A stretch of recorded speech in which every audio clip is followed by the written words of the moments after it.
Hi and welcome to Johnny's Workshop. Today we'll be looking to this Ferrari 250 GTO made by Fly and see what's been done to it. Of the original car, I've only kept body and driver's head. The chassis and interior were 3D printed, which are made available on my Thingiverse to download for free.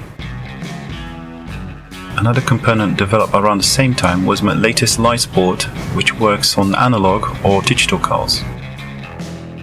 They will need to be connected to motors positive and negative in order to have functioning rear brake lights on either case.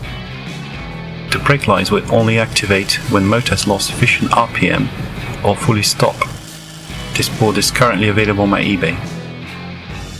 Most aftermarket parts I've used are from Slotted, such as the 0mm offset motor mount, gears, guide, and etc. I'm sure all the remaining parts could have been chosen from Slotted, but I've used what I had already available in stock.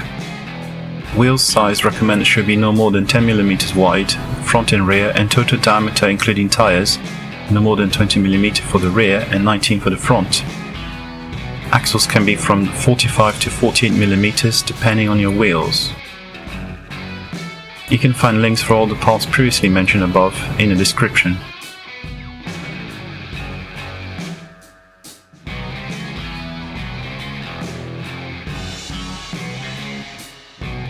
And that's it for now. Hope you enjoyed this kind of content. If you did, please leave a like and subscribe if you haven't already. Thank you all for watching and see you next time.